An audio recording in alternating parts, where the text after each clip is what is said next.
ఒక ఒక సెన్సేషన్ ఒక టైంలో. సో ఇప్పుడు ఎలా ఉంది from there till now? Quite అయిపోయిందా లైఫ్? అదేనండి, అంటే ఈ సర్పాసింగ్ ఆల్ జానర్స్ అన్నారు చూడండి, అది I take it as a very big compliment అండి. ఎందుకంటే నా life, my first half of my life, first 6 years of my career అండి, మా ఫాదర్కి ఫైనాన్షియల్ ప్రాబ్లం వచ్చి, అందరూ అనుకుంటారు నేను గోల్డెన్ స్పూన్, సిల్వర్ స్పూన్ అని, ప్లాటినం స్పూన్ అని ఏదో అనుకుంటారు, because my father was a director and producer.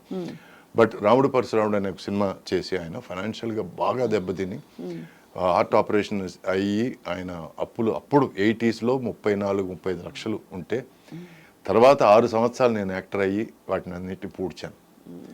ఈ 6 సంవత్సరాల్లో నేను చేయకూడని సినిమాలన్నీ కూడా చేశాను. 1 సంవత్సరం 18 సినిమాలు చేశాను తమిళ్లో. అవును.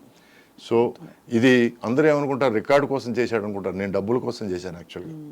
అండ్ ఆ స్టేజ్ అయిపోయి కొంచెం ఫైనాన్షియల్గా నేను బెటర్ అవుదాం అనుకునే పరిస్థితిలో సడన్గా నాలో పురుగు ఏంటంటే, నేను ఓన్లీ లవ్ స్టోరీసే చేస్తున్నాను, నా కెరీర్ ఇంతేనా, సో ఇంతకు మించి నేనేం చేయలేనా. నేనేమనుకున్నానంటే ఫస్ట్ ఒక 2-3 years లవ్ స్టోరీలు, తర్వాత మెల్లగా ఫ్యామిలీ స్టోరీలు, ఆ తర్వాత ఏదైనా కొంచెం కామెడీ, కొంచెం యాక్షన్, ఇట్లా కొంచెం వైవిధ్యం చూపిద్దాం. ఎందుకంటే నేను యాక్టర్ అయింది to be an actor, not to be a star or hero or you know lover boy అవుదామనో, రిషి కపూర్ అవుదామనో, లేకపోతే వాట్ ఎవర్ అవుదామనో అనుకోలేదు. నేను wanted to be a full blown actor. ఎందుకంటే నేను పెరిగింది watching Dustin Hoffman, Robert De Niro, so ఇలాంటి గ్రేట్స్ చూస్తూ పెరిగాను నేను. So if I somewhere have the capacity to be a hero, ఎందుకంటే నా ఫస్ట్ సినిమా కూడా నేను ఎడిటింగ్ రూమ్లో, అంటే మా ఫాదర్కి ప్రాబ్లం వచ్చినప్పుడు నేను ఎడిటింగ్ అసిస్టెంట్గా చేశాను, అసిస్టెంట్ డైరెక్టర్గా చేశాను, డాన్స్ అసిస్టెంట్గా చేశాను.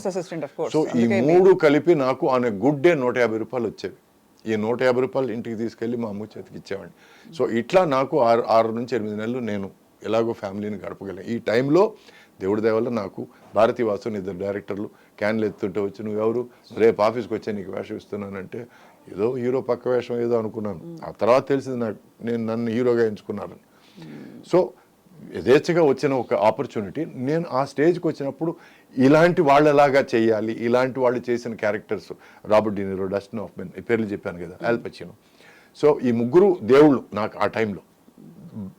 చాలామంది అంటారు కమల్ హాసన్ గారు కూడా వాళ్ళ 3 అంటే బాగా ఇష్టం అని. So there were the greats in the 1980s. So నేను అప్పులంతా మొత్తం మీద తీర్చేసుకొని ఇంక మనం కొంచెం రిలాక్స్గా ఉందాం, ఇప్పుడు డబ్బులు సంపాదించుకుందాం అనే టైంలో నాకు ఈ పురుగు స్టార్ట్ అయింది. నేను ఐఎమ్ గెటింగ్ స్టక్ లవ్ స్టోరీస్లో, so I need to do something else అని నా ప్రొడ్యూసర్ని పిలిచి, వేరే కథలు ఏమన్నా ఉంటే చూద్దాం, ఫ్యామిలీ స్టోరీస్ కానీ కొంచెం ఏదైనా థ్రిల్లర్స్ కానీ ఏదైనా చూద్దామంటే, ఎందుకయ్యా నువ్వు బాగున్నావు కదా, సినిమాలు నువ్వు 10 రూపాయలు ఖర్చు పెడితే 12 రూపాయలు వస్తుంది, 2 రూపాయలు మాకు మిగులుతుంది, నువ్వు తింటావు మేము తింటావు అని ఇలా మాట్లాడారు తప్ప ఎవరు ముందుకొచ్చి నాకు దే రెఫ్యూజ్డ్ అండి. చేస్తే నీతో లవ్ స్టోరీస్ చేస్తాం, లేకపోతే వేరే హీరో చూసుకుంటాం అంటే, అప్పుడు I had to take a decision. అప్పుడు ఒక ఇల్లు కడుతున్నాను, ఒక 40% అయింది. ఈ టైంలో common sense is okay fine, ఇంకో 2 సంవత్సరాలు ఇట్లాగే 2-3 సంవత్సరాలు గడుపుదాం, ముందు ఇల్లు చక్కబెట్టుకుందాం. బట్ నాకు కామన్ సెన్స్ అని ఏమి లేవు కదా అని చెప్పాను. నన్ను నువ్వు రిజెక్ట్ చేసినప్పుడు, వేరే దేనికి నేను పనికిరాను అనుకుని రిజెక్ట్ చేసినప్పుడు, నేను ఇంక నీ సినిమా చేయను అని ఇలా 11 సినిమాలు చేయలేదండి, 11 ఫిల్మ్స్. సో దాంతో ఆ సగం కట్టేసిన ఇల్లు కూడా అమ్మాల్సి వచ్చింది. ఆ తర్వాత తమిళ్లో ఒక 7-8 నెలలు నేను ఖాళీగా ఉన్నాను, నో వర్క్. ఎందుకంటే ఇండస్ట్రీలో వాళ్ళు ఏమన్నారంటే, అమ్మ పడమటాయా వాడు సినిమాలు చేయడండి, వాడేదో చాలా అప్పుడే ఏదో ఫైటింగ్లు అవి చేయాలి, యాక్షన్ చేయాలి, అది చేయాలని మోసేశారు కొంచెం. నేను అడిగింది ఏంటంటే కొంచెం థ్రిల్లర్స్, ఫ్యామిలీ స్టోరీస్ వెళ్దామండి, అక్కడ నుంచి మనం ఏదైనా కొంచెం నెక్స్ట్ స్టెప్కి వెళ్దామండి అని అనుకున్నాను. ఈ టైంలో నాకు మొత్తం చుట్టూ అంధకార బంధనం లాగా కనిపించింది నాకు. I dent understand. అండ్ నేను ఇల్లు అమ్ముకొని బతుకుదెరు కంటిన్యూ చేసుకోవాలి కదా, బికాస్ అప్పటికి నేను సెటిల్ కాలేదు. అంటే మ్యారీడ్ లైఫ్, పెళ్లి చేసుకున్నాను, సెటిల్ కాలేదు, because it was not going very well. And ఈ కెరియర్ కూడా ఇలా జరిగినప్పుడు నేను ఇంక వేరే దారి లేకుండా నేను అక్కడ సురేష్ ప్రొడక్షన్స్ ఆఫీసు నాయుడు గారిని కలవడానికి వెళ్ళాను. ఆయన బిజీగా ఉంటూ హైదరాబాద్లో నేను ఎక్కువసేపు అక్కడ ఉన్నాను, అక్కడ కలువు నేను నిశ్చితంగా మాట్లాడతాను నీతో అన్నారు. సో హైదరాబాద్ వచ్చి నాయుడు గారిని కలిసి నాకున్న ప్రాబ్లం నిజాయితీగా చెప్పాను, సార్ నేను యాక్టర్ కావాలనుకుంటున్నాను సార్, కానీ నన్ను అలో చేయడం లేదు సార్, నన్ను బొమ్మలాగా వాడడానికి ట్రై చేస్తున్నారు సార్, సో నాకు చేంజ్ కావాలి, డబ్బులు కాదు సార్, నాకు మంచి వేషాలు కావాలి, అంతే కదా, సరే ఓకే పో అని అన్నారు. మా ఫాదర్కి ఆయనకి బాగా పరిచయం అండి. సో నేను ఎందుకు ఆయన్ని అంకుల్ అని పిలవాలనిపించలేదు.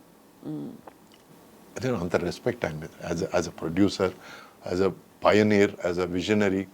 సో ముందు నుంచి ఇప్పటివరకు నాయుడు గారనే పిలిచాను నేను. చిన్నప్పుడు ఏమైనా తెలియకుండా పిలిచుండొచ్చు కానీ అంకుల్ అని. బట్ కరెక్ట్గా అండి మీ నంబరు ఒక 15-16 డేస్ తర్వాత అక్కడ నుంచి ఫోన్ వచ్చింది, ఇట్లా పుట్టింటి పట్టుచేరా సినిమా. సో అది రావడం ప్లస్ అది మాత్రమే కాకుండా అండి నాయుడు గారి సినిమా నేను చేస్తున్నానని చెప్పి దానివల్ల ఏమైందంటే పద్మాలయ నుంచి చిన్న కోడలు అనే సినిమా పిలుపు వచ్చింది. ఆ తర్వాత ఉషా కిరణ్ మామాశ్రీ అనే సినిమా పిలుపు వచ్చింది. నంబరు 3-4 నెలల పరిధిలో ఈ 3 సినిమాలు రిలీజ్ అయ్యి 3 సినిమాలు బాగా ఆడాయి. సో దాంతో నా లైఫ్ మళ్ళీ స్టార్ట్ అయింది. సో నేను 3 వచ్చి కొంచెం లేడీస్ ఓరియంటెడ్ సినిమాలు, ఫ్యామిలీ డ్రామా సినిమాలు. నేను తమిళ్లో నేర్చుకున్నది నేను ఇక్కడ పెట్టుకున్నాను. ఏమిటంటే వరుసగా 2-3 సినిమాలు ఒకే జానర్లో ఉండకూడదు. I wanted to do different stuff. అందుకే నేను సుమన్ గారితో ఒక సినిమా విలన్గా చేశాను, ముత్యాల సుబ్బయ్య గారి సినిమా. ఆ తర్వాత పరువు ప్రతిష్ట అనే సినిమా సుమన్కి విలన్గా చేశాను నేను. ఆ తర్వాత ఫుల్ బ్లోన్ విలన్ దొంగాట. ఆ తర్వాత మళ్ళీ చిరంజీవి గారితో సినిమా ఇద్దరు మిత్రులు. I was happy doing different stuff, ఎందుకంటే ఇట్ గేవ్ మీ ఫ్రీడమ్. ఎందుకంటే ఇప్పుడు రొమాంటిక్ అంటే ఒకే లుక్, నువ్వు లేకుండా నేను చచ్చిపోతాను, ప్రాణదాసి, ఇవన్నీ ఈ డైలాగులు బోర్ కొట్టిపోయిందండి. So I needed to do something different. ఈ టైంలో Ammoru was a godsend. ఎందుకంటే నాకు there was drama, there was thrill and the same time amazing VFX. It was a trademark film. సో దానివల్ల ఎందుకు ఇంత నేను కథ చెప్పానంటే అవి చెప్పండి it's very interesting to see. అంటే అది చాలా సాహసోపేతమైన, మీరు చెప్పినట్టు నిజమండి. అలా కంఫర్ట్ జోన్లో ఉండిపోవడం వేరు, కానీ మీరు ఆ రిస్క్ తీసుకుని దాని కష్టాలు పడి నలిగి మళ్ళీ బయటకు వచ్చి అది అంటే నేను ఎవరి మీద కంప్లైంట్ చేయడం లేదు. అప్పట్లో నేను తమిళ్లో మ్యాక్సిమం తీసుకునేది 5 lakhs అండి. ఆ తర్వాత నాయుడు గారి సినిమా ఒక 3 నెలలు దాటి షూటింగ్ ఉంటుందని చెప్పినప్పుడు నేను ఇంకో సినిమా ఒప్పుకున్నాను, పేర్లు వద్దు మనుషులు వద్దు. బట్ ఆ సినిమా ఆయన నువ్వు హీరో అన్న తర్వాత నేను ఏదో న్యాయంగా ఏదో ఇస్తారనుకుంటే నాకు 5,000 ఆఫర్ ఇచ్చాడండి. 5,000 ఫస్ట్ డే షూటింగ్ అప్పుడు చెప్పిన విషయం అది. సినిమా మొత్తం అంటే ఏ బేసిస్ మీద అలా అన్నారు? అప్పుడు మీరు ఎలా ఫీల్ అయ్యారు? అంటే they based it on what 5,000 అనే రెమ్యూనరేషన్? అంటే నాకు ఒక అస్ట్రాలజర్ అప్పుడు అంతకుముందు పరిచయం అస్ట్రాలజర్, ఈ believed more in karma then astrology. So ఎవరైనా ఎందుకు చేస్తారంటే ఎనీ టైం నీకు భయంకరమైన దుర్భరమైన ఒక పరిస్థితి ఏర్పడింది అని అంటే that means you are paying for your past mistakes అని ఏదో మైండ్లో గట్టిగా పడిపోయింది. ఫస్ట్ డే షూటింగ్ తెలుగులో కాల్ పెడుతున్నాను నేను. ఆ టైంలో వచ్చి నేను I can't walk out of the film. సరే చూద్దాం అని, సరే సార్ మీ ఇష్టం సార్ అని చెప్పి నేను ఆ సినిమా చేశాను. 5,000 కూడా సినిమా రిలీజ్ అయిన 3-4 నెలల తర్వాత ఏదో డాలర్స్ ఏదో వచ్చింది. బట్ అప్పటికే నేను షూటింగ్లో ఉన్నాను. నేను నాయుడు గారి సినిమా షూటింగ్లో ఉన్నాను. ఆ సినిమాకి 40 రోజులు కష్టపడ్డాను, మామూలు కష్టం కాదు. అంటే అప్పటిదాకా డిలక్స్ రూమా సూట్ రూమా అని మాట్లాడేవాడిని. 2-3 ఆర్టిస్టులతో ఒకే రూమ్లో ఉండి షూటింగ్ చేశాను. కరెక్ట్. అది మన సమాధాన పడడం చాలా కష్టం. Because somewhere you blame your self, నేను కరెక్ట్గా డెసిషన్ తీసుకున్నానా అంటే. అది ఆ నేర్పిన గుణపాఠం ఏంటంటే మనం కంఫర్ట్ జోన్లో ఇంతకాలం ఉన్నాము. నేను ఆ కంఫర్ట్ జోన్ వద్దని నేను డిసైడ్ చేసుకున్న తర్వాత ఇంత బ్యాడ్ టైం నేను చూస్తున్నానంటే ఏదో నిజంగా మంచి టైం ఏదో ముందుంది అనే ఒక చిన్న నమ్మకం, ఏదో ధైర్యం. బట్ అలాగే జరిగింది. అలాగే భగవంతుడి దయ వల్ల ఆ తర్వాత 3 సినిమాలు, ఆ సినిమా తర్వాత ఆ సినిమా పెద్దగా ఆడలేదు. అది ఆడదని కూడా తెలుసు. ఎందుకంటే ఖర్చు పెడితేనే సినిమా బాగుంటుంది. అది ఫ్రేమ్ మీద కనపడే దానికన్నా ఖర్చు పెట్టాలి.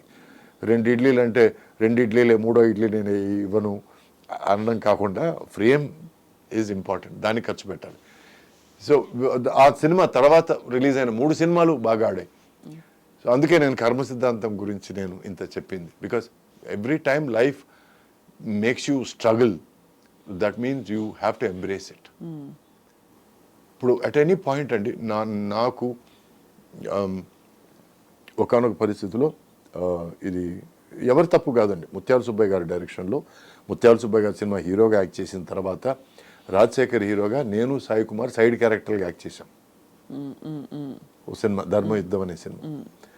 ఆ ధర్మయుద్ధం అనే సినిమాలో ఆయన మాట్లాడుతుంటే వెనకాల మేము ఇద్దరు నిలబడాలి. సో నేను క్యాజువల్గా అడిగాను, మేము ఉన్నామా, ఉంటే నిలబడతాం అని. అంటే నిలబడడానికే హీరో మాట్లాడుతున్నాడు కదా, నిలబడు భుజం వస్తుందేమో. సరే ఓకే ఇది పడదాం అని అనుకున్నాను. So it is not anybody's fault అండి.